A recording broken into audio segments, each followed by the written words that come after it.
I stand frozen in the center of the grand ballroom, my navy dress suddenly too tight across my chest. The champagne in my glass trembles like water in a cup during an earthquake. My 9-year-old son Liam clutches my free hand, his small fingers squeezing mine with increasing pressure as my sister Brielle's laughter echoes through the room's sound system. "Mom?" Liam whispers, leaning against my side. "Why is everyone looking at us?" I can't answer him. My throat has closed, trapping words inside as surely as if someone had clamped their hand over my mouth. Across the room, my mother Nancy stands beside Brielle at the head table, her perfectly coiffed silver hair catching the light from the crystal chandeliers.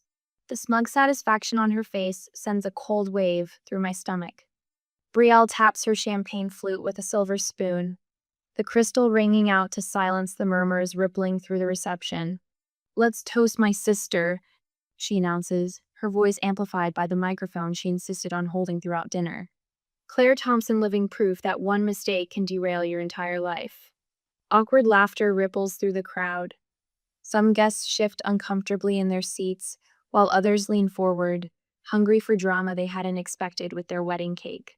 "Mommy?" Liam tugs at my hand harder now. "Why are they being mean to us?" Before I can respond, my mother steps forward and places her hand on Brielle's shoulder. The diamond tennis bracelet on her wrist, gift to the bride this morning, catches the light and sends prisms dancing across the white tablecloth. At least she brought her situation. "Dressed properly today," Nancy adds, her lips curved in what photographers would capture as a smile, but what I recognize as contempt. My face burns. The whispers grow louder around us as 200 of Atlanta's wealthiest citizens speculate about the disgrace standing in their midst. 9 years, and nothing has changed. 3 hours earlier, I'd stood in the bridal suite, carefully arranging Brielle's cathedral-length veil while she complained about the florist's failure to procure the exact shade of blush roses she demanded. "You're lucky you never had a real wedding," she'd said, examining her reflection. "So much stress." I'd kept pinning, my fingers steady despite the barb. The ruby earrings our grandmother left me, the only inheritance I received, caught the light as I moved, their deep red a stark contrast to my sister's diamonds. "Claire, couldn't you have found something less? Discount store?" My mother had swept into the room, her critical gaze landing on my dress purchased during my lunch hour with 2 months of careful saving. I'd straightened the programs I'd hand-lettered after discovering a typo in the printed versions. "Flower Girl's torn sash." Calmed the ring bearer's nerves with a story about brave knights. Handled a dozen crises no one would ever notice or acknowledge. "Brielle, honey, the photographer wants some shots before the ceremony." Nate ushered my sister toward the door. "You look absolute perfection." "I know," Brielle had replied, then turned to me with a dismissive glance. "Make sure those programs are arranged properly this time." Now, standing amid the wreckage of my dignity, I reach for my purse on the table beside me. Time to leave. Time to protect my son from the family that views him as nothing more than evidence of my failures. "Don't you dare make a scene," my mother hisses, suddenly beside me though I hadn't seen her approach. Her fingers dig into my forearm, manicured nails leaving half-moon indentations in my skin. From the microphone, Brielle continues, her words slurring slightly from too much champagne. "I mean, we all make choices in life, right? Some of us choose successful husbands and beautiful homes. Others choose." Her gaze lands directly on Liam, who shrinks against my side.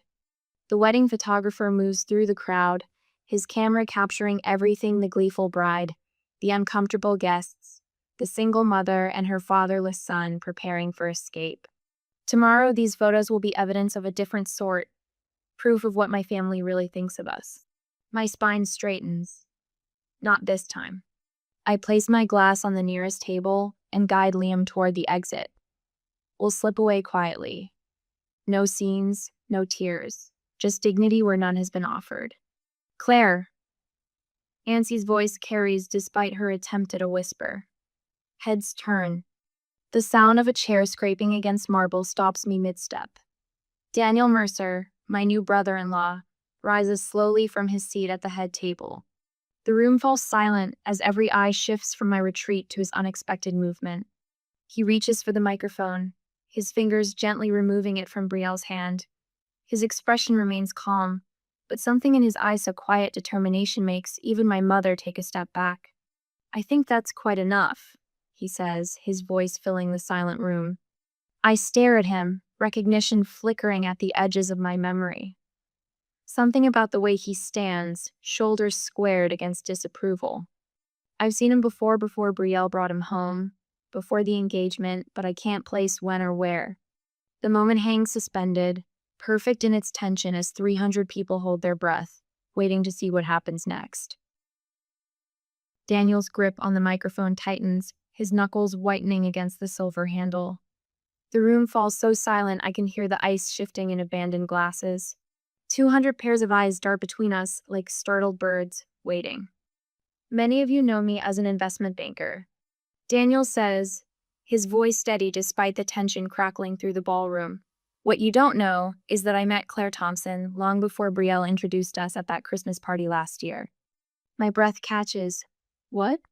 Brielle lurches forward, diamond earrings swinging wildly as she grabs for the microphone. "That's impossible. You never met her." The words slur together, champagne and panic creating a dangerous cocktail. Daniel sidesteps her reaching hands with the practiced ease of someone who's grown accustomed to managing her moods. I remember exactly when and where. His gaze finds across the room, unwavering. 9 years ago. The floor beneath me seems to tilt. 9 years ago, when Liam was just a baby. When my family had freshly disowned me. When I was working 3 jobs and volunteering at the hospital on weekends because they offered free childcare during shifts. "Mom?" Liam tugs at my sleeve. "What's happening?" Before I can answer, the ballroom fades around me as Daniel continues speaking, his words painting images so vivid I'm transported back in time. Cold, fluorescent lights buzz overhead in the antiseptic hallway of Memorial Hospital's oncology ward. My volunteer uniform pale blue with a cheap plastic name badge hangs loose on my frame. I've lost weight again. Formula costs more than groceries for myself. Remember to walk, not run, sweetheart. I remind 3-year-old Liam as he toddles ahead of me, clutching a stack of crayon drawings. Room 412 comes into view, the same room we visited every Saturday for the past month. The young woman inside Julia can't be more than 19 or 20. Her once thick auburn hair has thinned to wisps against the white pillowcase. The chemotherapy isn't working anymore. Everyone knows it, but no one says it aloud. "Miss Julie!" Liam calls out, his small feet picking up speed despite my warning. Julia turns from the window, her gaunt face transforming with a smile that erases the shadows of her illness for one brilliant moment. "There's my favorite artist."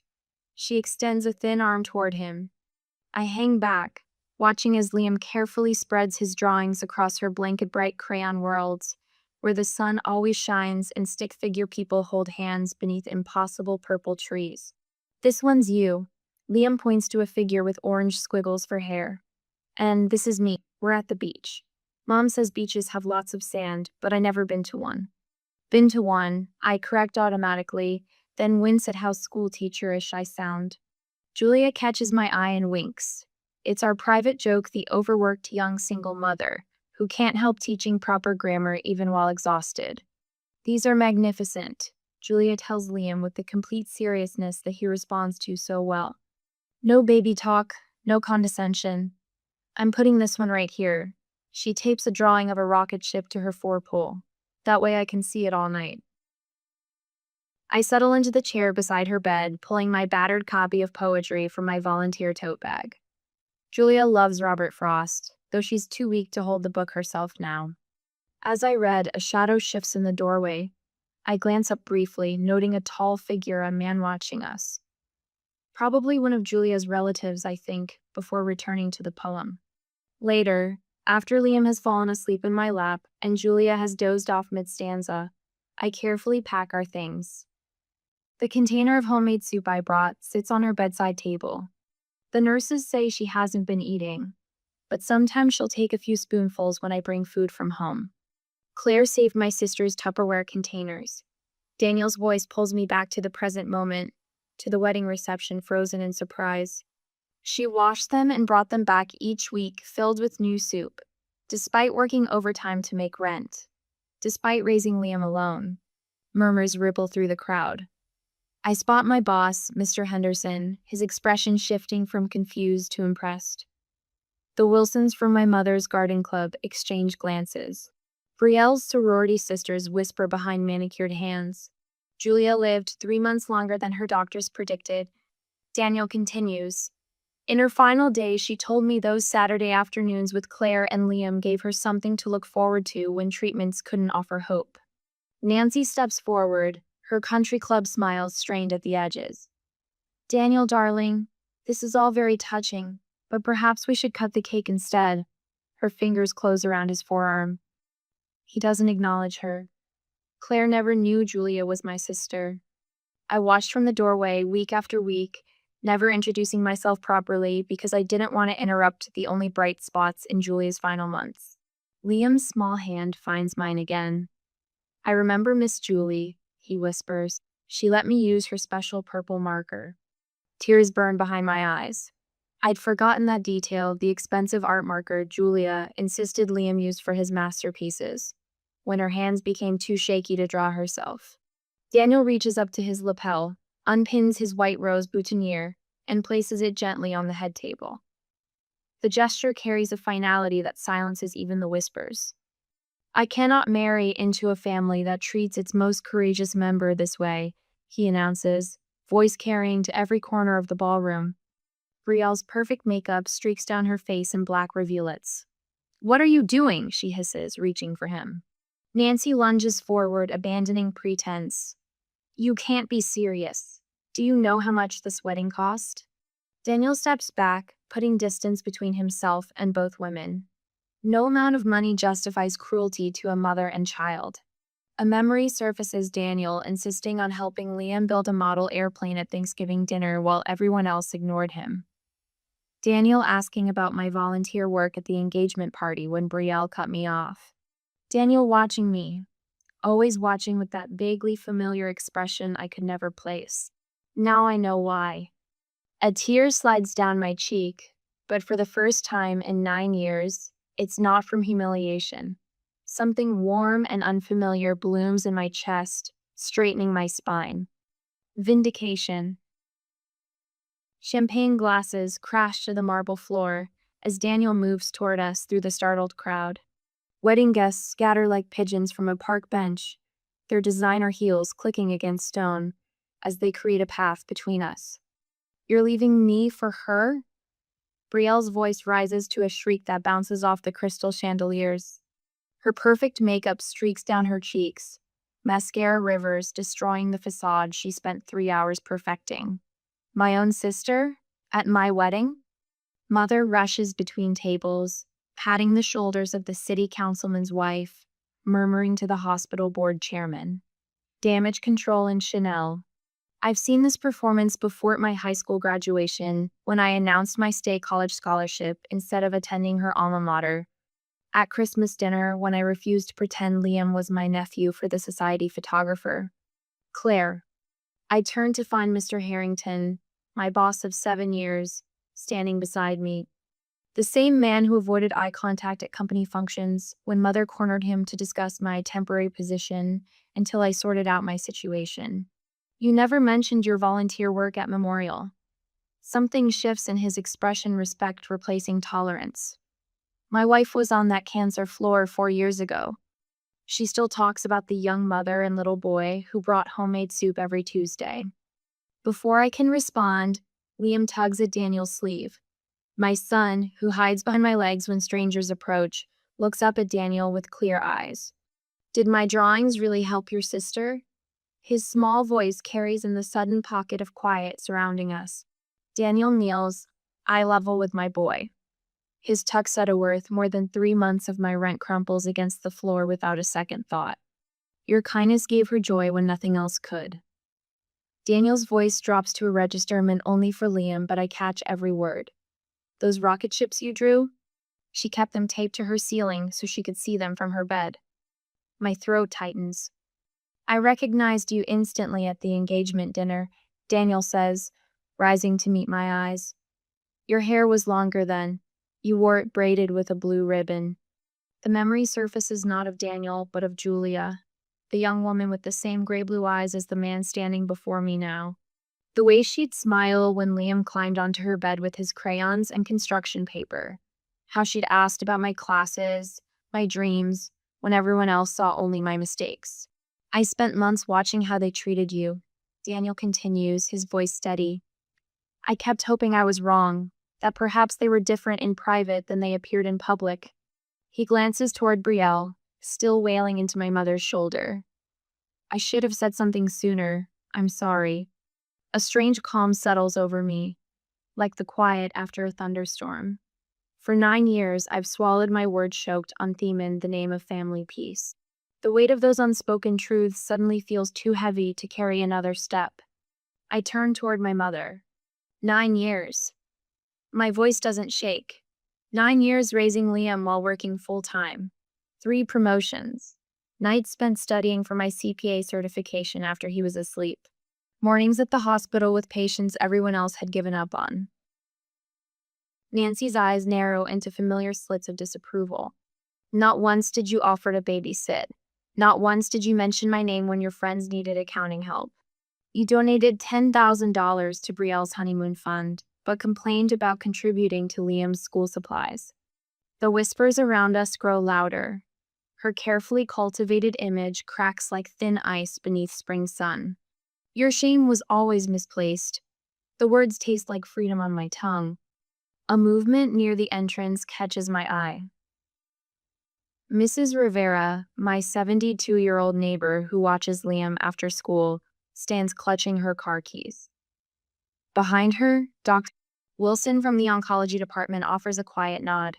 My boss steps forward. Claire's been our most requested accountant for the past 2 years, he announces, loud enough for the nearest tables to hear. The promotion we discussed last month comes with her own office, starting Monday. A distinguished couple approaches Daniel's parents, I realize with a jolt. Rather than the condemnation I expect, his mother takes my free hand. Julia told us about you, she says simply. We've been waiting to meet you properly. From across the room, Miss Peyton Liam's 3rd grade teacher raises her glass in a silent toast.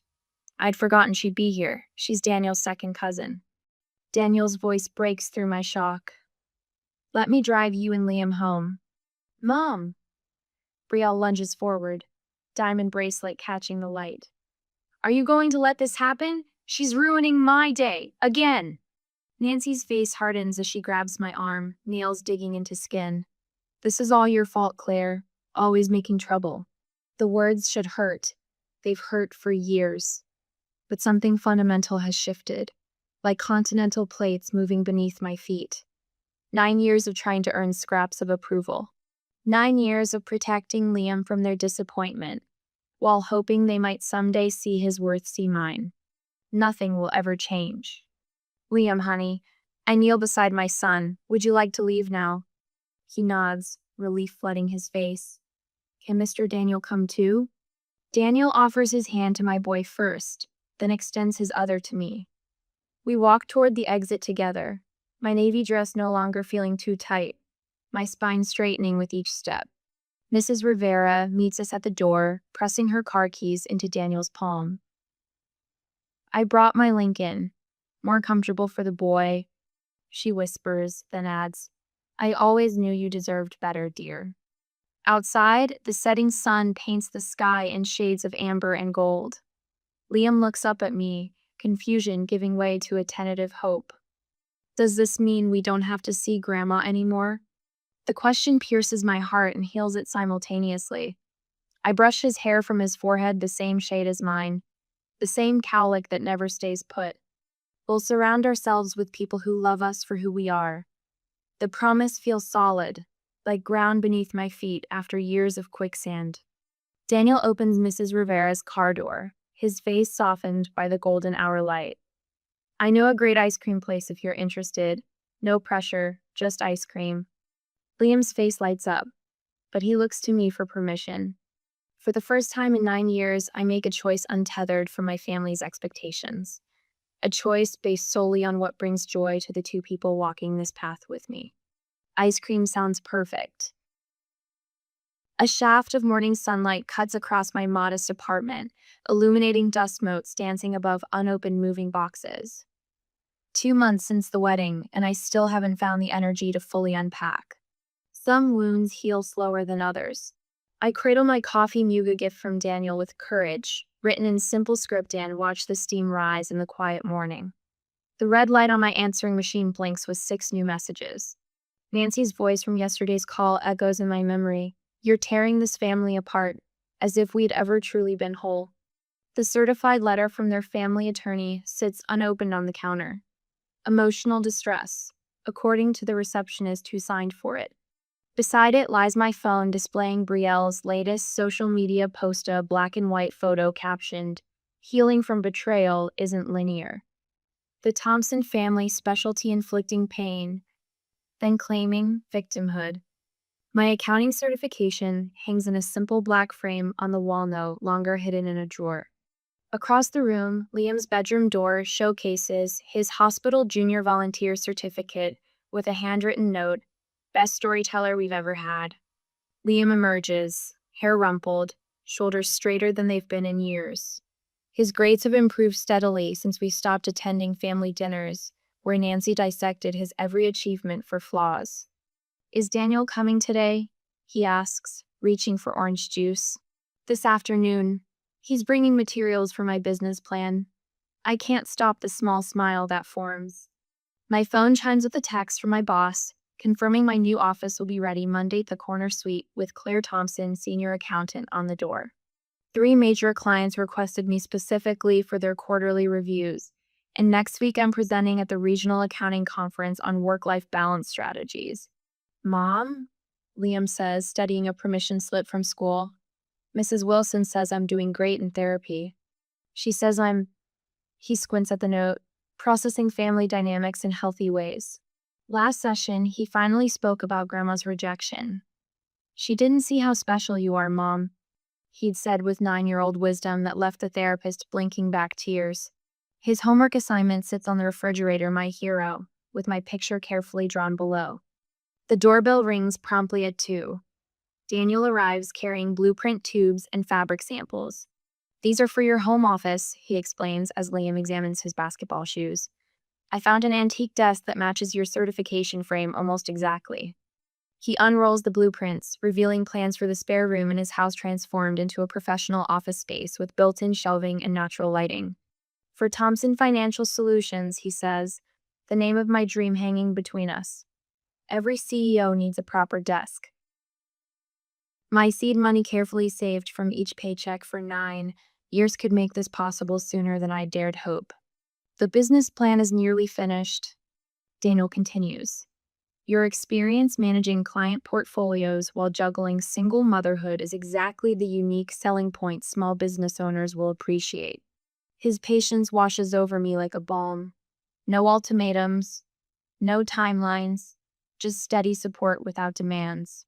He speaks of Julia sometimes, late at night when Liam is asleep, how his sister faced terminal illness with grace, how watching me mother Liam reminds him of her strength. These stories help me process my own wounds, showing me another way to view family beyond the toxic model I grew up with. The doorbell rings again, jarring in our peaceful afternoon. Through the peephole, I see Brielle, mascara smudged beneath red-rimmed eyes. "It's my sister," I say softly. Daniel immediately starts gathering his papers. "Would you like me to stay in the background?" I nod, grateful for his intuition. When I open the door, Brielle stumbles slightly, as if she's been leaning against it. The diamond earrings that were my grandmother's catch the light. "Claire," she says, voice cracking, "I'm sorry, but you have to understand what you've done to the family." Even her apologies begin with accusations. "You've ruined everything," she continues, tears streaming. "Mother's been dropped from the charity board, Daddy's business partners are asking questions, and I can't show my face at the club." I stand straight, shoulders back. "I'm sorry you're hurting, Brielle, but I won't blame for consequences that came from your choices." "But we're family," she whispers, reaching for Liam. Come give Auntie a hug. My son steps back, standing tall beside me. No thank you, he says politely, his voice small but firm. From the kitchen doorway, Daniel watches silently, ready to step forward but letting us handle this moment ourselves. For the first time in my life, I don't feel outnumbered by my family. I am finally on the stronger side. I straighten the framed accounting license on my office wall, Thompson Financial Solutions, the brass nameplate on my mahogany desk catching morning light. 6 months of freedom taste sweeter than I'd imagined.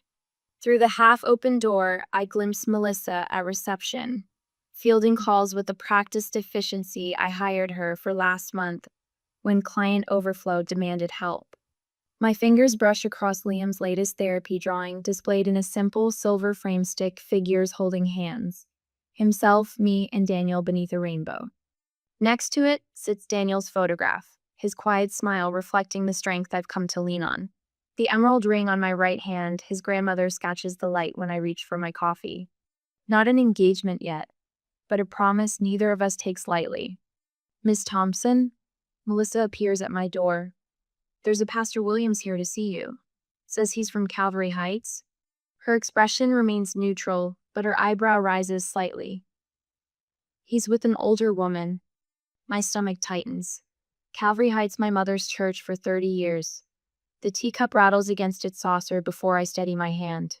Send them in, please. Pastor Williams enters, first silver-haired dignity in a charcoal suit, Bible clutched unnecessarily against his chest like a shield. Behind him, my mother glides in, Chanel suit impeccable as always, though the collar sits looser around her neck than 6 months ago. Deep lines bracket her mouth that makeup can't quite disguise. Claire, she says, voice warm but eyes calculating. You look healthy. Mom, Pastor Williams, please sit down. I gesture to the visitor chairs, not leather like in Dad's office, but comfortable enough to suggest success. The door opens again. Liam slips in from his after-school homework spot in the break room, immediately positioning himself beside my chair. His shoulders square beneath his school uniform, chin lifted. At 9, he stands guard like a miniature soldier.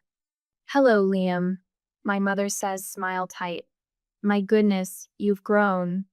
Liam nods once, not stepping forward for the hug she doesn't offer. Pastor Williams clears his throat. Claire, your mother has been attending our family reconciliation ministry. He places his Bible on his lap, opening to a marked page. The good book teaches us that family bonds are sacred. Nancy has expressed deep desire for healing between you. I poured tea from the carafe on my desk, handing cups to each visitor. That's thoughtful of you to come all this way, Pastor. May I ask what prompted this visit now? My voice remains steady, professional, the voice I use with difficult clients. My mother leans forward, pearls swinging. Family should stick together, Claire. What happened at the wedding was unfortunate. But surely we can move forward now. Her gaze flickers to Liam, then away. The holidays are coming. It would look better if... Look better? I repeat, cup paused midway to my lips. Pastor Williams intervenes. What Nancy means is that Christian forgiveness benefits everyone, and... He hesitates, glancing sideways at my mother. And? I prompt. My mother shifts, crossing her ankles. The country club membership committee is reviewing our standing after that scene. Several longtime clients have requested their files. Her voice drops. They've come to you, haven't they?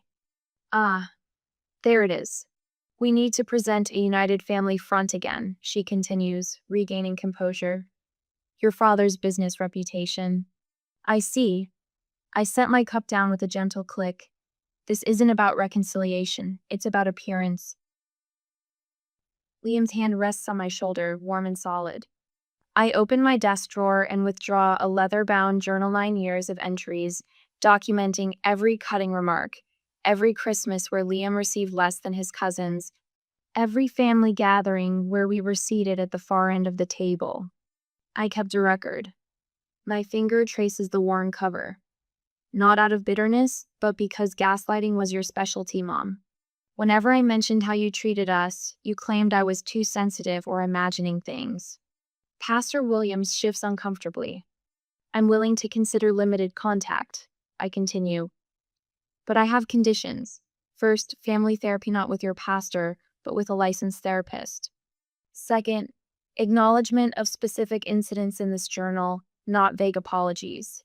Third, respect for boundaries I set regarding Liam. My mother's face brightens. Of course, darling, whatever you need. The words come too quickly. Though therapy seems excessive, one simple forgiveness. Non-negotiable, I interrupt. Her lips thin. Fine. Though this office space is rather modest for someone with your clients, I could speak to your father about investing. No? You always did make things difficult. She sighs, glancing around. Daniel would likely propose properly if we reconciled. Men value family connections. A small laugh escapes me, surprising us both. Daniel loves me precisely because I finally love myself. He admires my boundaries, not my willingness to erase them. Pastor Williams coughs, clearly recognizing the conversation has veered far from his script. I stand, smoothing my skirt. Thank you for coming.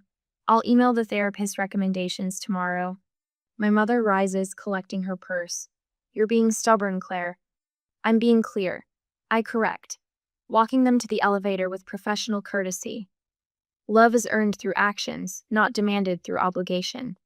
She steps into the elevator, turning for one final volley. You're breaking your father's heart. The doors begin to close. Dad hasn't called once, I say quietly. You're here alone. Her eyes widen as the doors slide shut.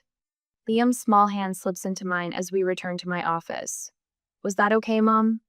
Yes, I whisper, my voice steady for perhaps the first time in 33 years. That was perfectly okay. Firelight dances across Julia's photograph as I adjust the silver frame on the mantel.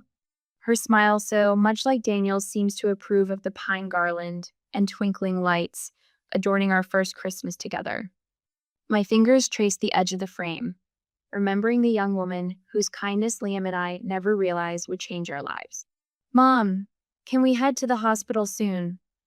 I promised the kids we'd help them open presents before dinner. Liam slides into the living room in his new Christmas sweater, eyes bright with purpose. At 10, his volunteer badge hangs proudly beside mine, continuing the legacy that unknowingly connected us to Daniel years ago. After I check on dinner, I straighten the business award nestled between Family Photos Thompson Financial Solutions' first year exceeding projections by 40%. Beside it sits the foundation certificate. Mercer, Thompson, Healthcare Education Fund for Single Parents. Our way of turning past pain into future opportunity. The kitchen buzzes with activity. Mrs. Rivera slices the roast with practiced precision, her arthritis-curbed fingers still steady with the carving knife. In my country, the matriarch always serves the meat, she announces, swatting away Daniel's father when he offers to help. Daniel's mother arranges Liam's school essay on the refrigerator with a magnet. The title, Family is Who Loves You, Not Who Matches Your DNA, had earned him both an A and a parent-teacher conference where his teacher wept. Dad's not used to taking orders, Daniel whispers against my ear, arms wrapped around my waist. But he's never been happier about having a grandson. My boss no client Bill Henderson raises his wine glass. To the woman who made me look brilliant for promoting her. His wife nudges him. Finiand, who makes me look brilliant for hiring her firm now. Laughter ripples through our home as 14 people squeeze around our tables. Hospital volunteers, therapy group friends, neighbors' faces connected not by DNA, but by choice. Unopened Christmas cards addressed to Brielle and Nancy sit on my desk drawer. I wrote them weeks ago, not yet sent, but not forgotten, either door neither closed nor fully open. Present time, Daniel announces, kneeling before me with a small velvet box. The room falls silent. This was Julia's, he says, opening the box to reveal an emerald ring, size smaller than the one I glimpsed in photographs. She would have loved calling you her sister. His voice cracks slightly. I'd like the honor of calling you my wife. Liam pushes forward, thrusting a handmade card into my hands. Crayon letters spell out, Will you let Daniel be my dad for real? Tears not of shame or rejection, but of overwhelming joy spill down my cheeks as I nod, unable to speak as they both embrace me. Approval I never needed to earn. Later, when the plates are cleared and adoption papers for Liam to take the Mercer name sit signed on my desk, beside the half-finished manuscript, the family we choose, the doorbell rings. I've got it, I tell Daniel, who's teaching Liam his family's traditional Christmas card game. Snow swirls behind my mother as she stands on the porch, looking smaller than I remember. Gray has overtaken the carefully maintained silver of her hair. She clutches a small package wrapped in simple red paper. I was wrong, she says, no preamble, no manipulation lacing her words. I'm sorry. I stare at her, searching for the familiar calculation in her eyes, but finding only exhaustion and regret. My hand hesitates on the door, neither closing it nor opening it wider. Not yet. Just slightly ajar, like the possibility of forgiveness itself. I return to our celebration without mentioning Nancy's appearance, watching our gathered family with quiet wonder. Daniel's parents steal cards, while Mrs. Rivera teaches Liam Spanish Christmas carols. My therapy group friends argue good-naturedly about basketball with Bill. The old family album sits on the bookshelf, but beside it stands a new one already half filled with photographs of people who chose us and whom we chose in return. Sometimes the happiest endings come after the courage to walk away.